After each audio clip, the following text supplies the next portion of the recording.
Saluton, kai bonvenon al nova elsendo de Promenado. Mi estas Jochen, kai en ĉi tiu kanalo mi parolas Esperanton, la internacian pontlingvon. Promeno tra la camparo. Matene mi kutime promenas tra la camparo. Compreneble nur se ne pluvas, kai mi ne havas alian rendevuon. La camparo comencijas nur circau 300 metroin de mia domo.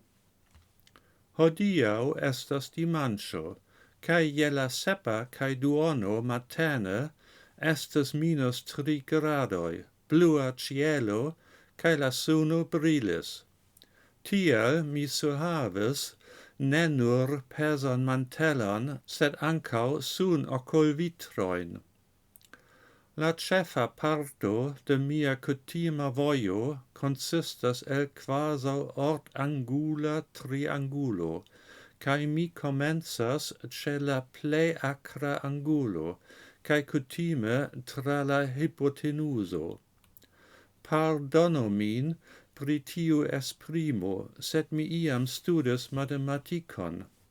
Do la hypotenuso estas la plei longa flanco de la triangulo, contrau la orta angulo.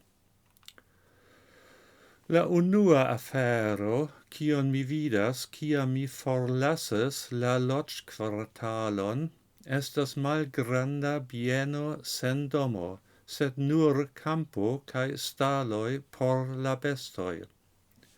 Tie loĝas kokoj, anseroj, ŝafoj kaj ĉevaloj. Mi ofte vidas junulinon, kiu prizorgas la bestojn, precipe purigante la ĉevalstalojn. Proxime de la staloj estas amaso da sterko, cae la cocoi ofte serĉas manĝaĵon tie.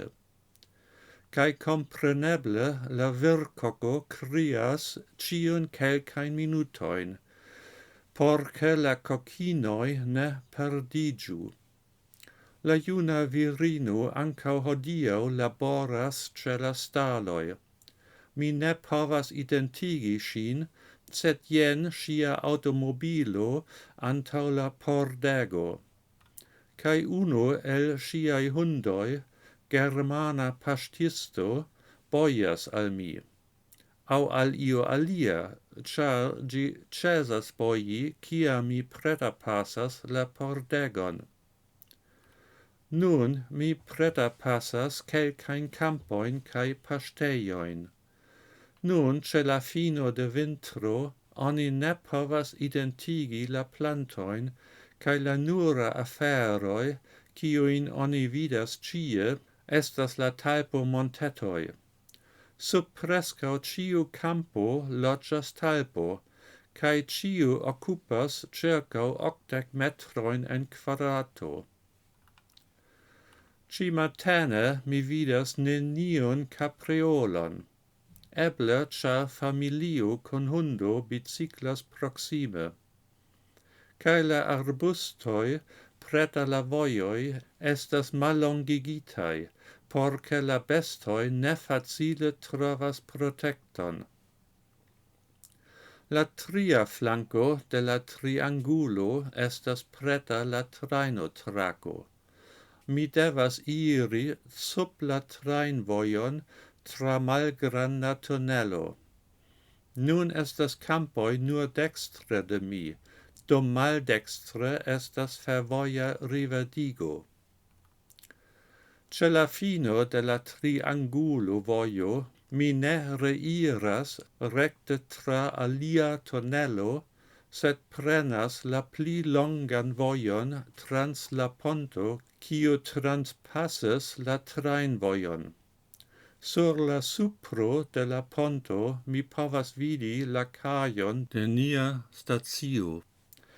Antau 50 jaroj ekzistas ankaŭ stacidomo, sed restis nur haltejo. La tuta itinero longas 3,6 kilometroin cae dauras 3/4 horon. Poste mi duŝas cae matenmanĝas. Dankon, jen ĉio por hodiaŭ, kaj ne forgesu, abonu mian kanalon por ke vi ne maltrafu mian sekvan filmeton. Ĝis!